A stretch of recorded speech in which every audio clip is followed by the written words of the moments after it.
So we got bigger fish to fry because it's Friday, and we're talking 49er football with, of course, NBC Sports Authentic 49er analyst, host of the Quality Hang Pod, among other things. Rod Brooks is back with us.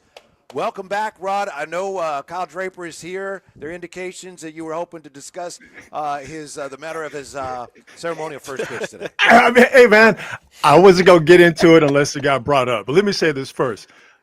Please get Big Sam on and preempt me, okay? Would bring it up, of course. First and foremost, get Big Sam on and preempt me, all right? I should not be in front of Big Sam. But since I'm here and since you brought it up, Drapes, what's up with that first pitch, bro? What are you talking about? What you mean what I'm talking about?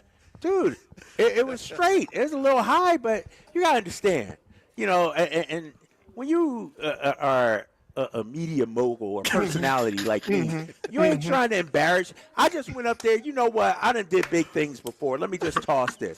I'll be honest with you, Rod, and I told the boys earlier this.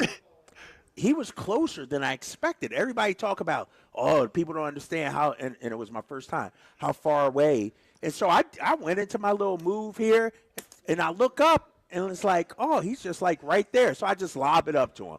That's all it was. I'm not trying to embarrass myself, throw 70 miles an hour in the dirt or anything like that. Just a little soft toss. Big. Now, see, where I come from, and we family, right? So we going to keep it real. Where I come from, that's crackhead explanation. You did a whole lot of talking and didn't say nothing, okay? The best thing about your first pitch were your kicks, okay? The shoes are right. Everything before. You saw that, right? I saw the heat. That's the only heat you brought, because that lollipop you threw from you, man, get on the rubber. Get on top of the mound. How you going to throw that ethos pitch? No, but I thought 33 feet away from the catcher. Hold up. Ethos pitch. We talked on the show beforehand, and my co-host talked about not stepping on the rubbers. And I told you if you didn't, you were going to hear about it. Yeah. But it's sort of like in the hockey locker room, stepping on the emblem. You don't do that. That's reserved for the players. And the mound is reserved for the pitchers.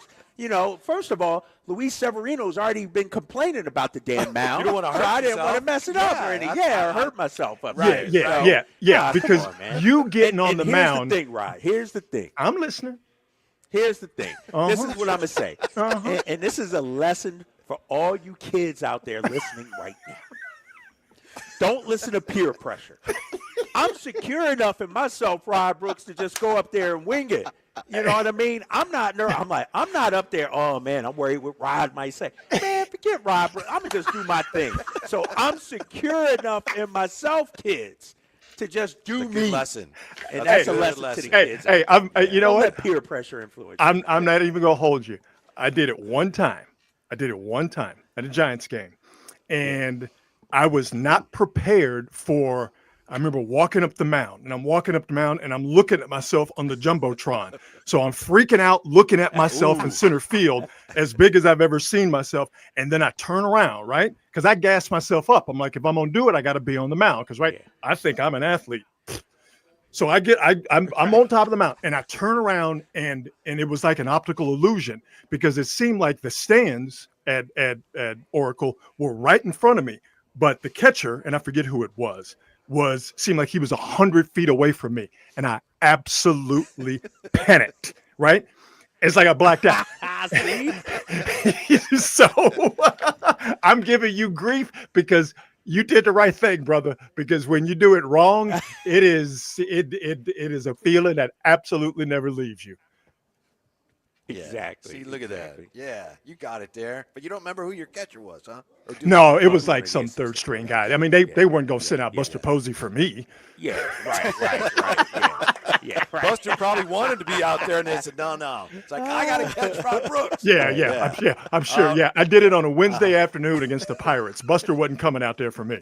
Afternoon game. Ouch. Speaking of people who throw it for a living, Trevor Lawrence, he's got a second-half passer rating of 56.1.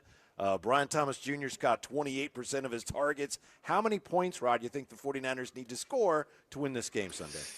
Well, I mean, listen, the way that defense has been playing, even though they won't have Nick Bosa, and I'm sure we'll get into that and the ramifications of how that impacts the Niners in the immediate future and the distant future. Yeah, I remember Fred Warner saying something. And this was after the first game. This is after Seattle, and I'm paraphrasing, but it was akin to, you give us 17 points, we're going to win that football game. They know how good they are defensively, and it really doesn't even matter the opponent. They know how good they are defensively, that if you just give them a couple of touchdowns and a little bit extra, they're going to handle business on the other end. So, as far as Jacksonville is concerned and as far as Trevor Lawrence is concerned, here's what you're going to get out of Trevor Lawrence. You're going to get a pick from Trevor Lawrence. He throws a pick a game. And here's what's interesting. The Niners haven't picked off a pass all year, and they haven't picked off a pass going all the way back to last year. So I think that streak is going to continue for Lawrence. It's going to end for the Niners on Sunday. Ooh, interesting. What do you see as the biggest threat, if anything, Jacksonville poses? Like, what's their strength? Oh, their defense. Yeah, and particularly their defensive front. And to me, to kind of get football nerdy, I think the biggest issue for the Niners is going to be, how do their guards, Connor Colby, rookie left guard, remember he came in an injury situation for Ben Barch in the game against Seattle, or excuse me, the game against New Orleans, did very well. There was a bit of a drop off last week because he faced a better defensive line in the Arizona Cardinals.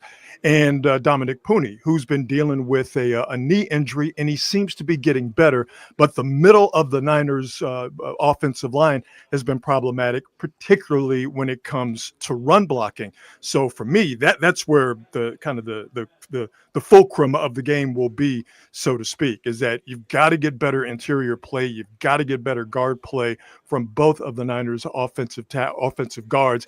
And going up against that Jacksonville front, it's a really, really good front. And I know Jacksonville, the numbers say, well, they're a top defense. And I think that when all is said and done, they will be. They're hamstrung by their offense and the predicament that their offense puts them in. But Jacksonville has only played the 24th, 29th, and 32nd ranked offenses in the league. So the Niners should be able to put up points against those guys. But if they're not able to control the line of scrimmage, particularly in the middle against that Jacksonville front, that's going to present some problems. Rod Brooks, can the 49ers handle Bosa's absence with the people they currently have on the roster? Or is that maybe the million-dollar question right now? The answer to your question is yes and yes. Because like I said, in the not too distant future, the right here and right now, they can. Going forward, the higher the stakes, the bigger the opponent, it's going to be an issue. But I do think long term, if this were to happen last year, this were to happen in previous years without Robert Saleh, and I'll get to him in just a second and his importance, I think it would be a bigger deal. Having Saleh, having Fred Warner playing at not just an all-pro level, but playing at a Defensive Player of the Year / soon-to-be Hall of Fame level, that helps. And I'm sure I've mentioned this here in our conversations we've had since the beginning of the season, that what the Niners are getting here, to my surprise, because I thought it was going to be some ups and downs and take a little time. What the Niners are getting from the rookies, the Niners have the third youngest defense in all of the NFL. What they're getting from their rookies and from their young guys as quickly as they've gotten it, the positive play, has been a big surprise to me. So, clearly the Niners were a really good defense because you have an all-pro, or had, unfortunately, an all-pro in Bosa on your line, and the attention he gets. Fred Warner quarterbacking the defense in the middle, and Deommodore Lenoir has been playing lights out here, continuing his play from last season. Fitting everybody else in around, to me, was the bigger deal. I think that has happened a lot faster than many people, myself included, thought it would happen. And so to have that, that coalescence of the young guys and the older guys coming together to give them the defense they've gotten right now, I think has been a big feather in the Niners' cap. And I do expect for that to continue. But once, like I said, the stakes start to get higher, once you start to see better teams, like next week against the LA Rams, that's when you're going to be like, hey, man, we're really good. Well, boy, this would be a nice time for Nick Bosa to be here, because you're trying to do everything you can to stop Matthew Stafford in that offense. Hey, Rod, obviously not your fault. We're losing you a little bit here and there. Should we keep rolling? Apologies to you, Rod, and to our listeners. You're breaking up a little bit here and there, but I think hopefully we've got check with Jay. So I'm sorry. Go ahead, Kyle. Yeah. I wanted to ask you, Trevor Lawrence, and I know the numbers are underwhelming. I know he disappointment, but pretty much had track. How much, as he's, now, how much do you think of it is the system, the organ, and how much do you think that, hell, Trevor Lawrence just ain't that good? Man, you know what? And let's go back to last night, because Sam Darnold is one of the darlings of the NFL quarterbacking story right now. And Sam Darnold gets drafted by the Jets. We all know the Jets are a place where quarterbacks go to die. He goes to Carolina. That's a bad situation. Then he comes to the Niners, a little pit stop, gets himself right. Then he goes to Minnesota, has a good season. Seattle, they feel like they're now set at quarterback. Let's look at Baker Mayfield. Cleveland, places where quarterbacks, really players, but quarterbacks go to die. He has his Magellan route where he eventually, going through Carolina, eventually ends up in a good place with better coaching and better talent around him, ends up in Tampa Bay. And Tampa Bay is clearly one of the best teams in the league this season. So I'll say all that to say this. It would be silly to say that Trevor Lawrence does not have talent, but I think multiple things can be true at the same time. Let's keep it a buck, man. Jacksonville Jaguars is not a nice, comfortable cradle for quarterbacks. So clearly, where Trevor Lawrence is right now has a lot to do with him. But I think we can very safely say that, yes, the talent of the player, the quarterback, is the most important thing. But what's around that quarterback? Coaching, first and foremost, the talent, whether we're talking skill position players, or more importantly, the offensive line, the offensive philosophy, the team's philosophy, how that organization is run. That's how franchise quarterbacks are made. And no disrespect, as I'm about to be disrespectful to the Jacksonville Jaguars, does that strike you as the type of franchise that understands the stability that's necessary to develop and keep a franchise quarterback? Yeah, not necessarily. Right. Yeah. Rod Brooks with us. Rod, do the 49ers need to get that running game going here before too long? Is this the week they might be able to do it? Yeah, they have to. Whether they need to do it, they absolutely have to. Good news is Jawan Jennings practiced today, and just like against New Orleans, when he only practiced on Friday, he is on track, I should say, to play. He's listed as questionable. My assumption is, and I feel pretty good about this assumption, he's going to play. You get DeMarcus Robinson back. So I think what we saw from Arizona, where they had absolutely no respect for the Niners wideouts until Ricky Pearsall made them respect him in the fourth quarter, I think that Jacksonville, now you got to pay attention to what the Niners have as far as the wide receiver spot is concerned. So that should loosen up things as far as trying to get that Niner run game going the way that we all expect for it to be, and the way that it needs to be for this offense to truly play at its optimal level. And, I mentioned a little bit earlier, I think that Niner not having an interception in a game streak is going to end on Sunday. The Niners are also the only team in the league to not have a rushing touchdown. I think that streak also comes to an end on Sunday. But, and again, this is not to do with Christian McCaffrey. I think we can all see that Christian McCaffrey looks like the guy that he did before he had the injuries last year. Christian McCaffrey is a shoelace away from breaking a big one and having a big game. The Niners have to do a much better job of run blocking. And that was the issue last week. I think that was the issue against the Saints a couple of weeks ago. But again, we're talking about a Jacksonville defense, particularly their defensive front, that I believe, no matter who they played, is one of the best defensive fronts in football. They have got to find a way to get better blocking, just like the problem last year. They couldn't block on the interior. They couldn't get that run game going. They have to find a way to get better blocking on the interior, particularly from center and the guards. They have to find a way to do that to get McCaffrey loose. I think once you get him loose, then it's going to be a situation where it just keeps piling on and piling on and piling on. And that's a good thing for the Niners run game. Hey, Rod, when you look at the division, I'm high on the Rams. They gave my Eagles a little bit of a test last week. I thought Seattle looked good. Arizona, maybe not so much. How much of a threat are the Rams in Seattle in the NFC West? Hey, man, both of those teams are really, really good. Rams are better. I think they have a more consistent offense, although you could see, with Kubiak now after a few games, he's starting to get that Rams starting to get that Seahawks outfit. If they could get more consistent running, and I think they have to figure out what they need to do with their running back situation, but if they could get a consistent run game, they got the quarterback. They got the line play. They got the wide receiver in Jackson Smith and Jigba. Always got to be careful when you say that name. I would hate to say that he has a bad disc in his back. You say that all together, you might be in trouble. I just keep it clear.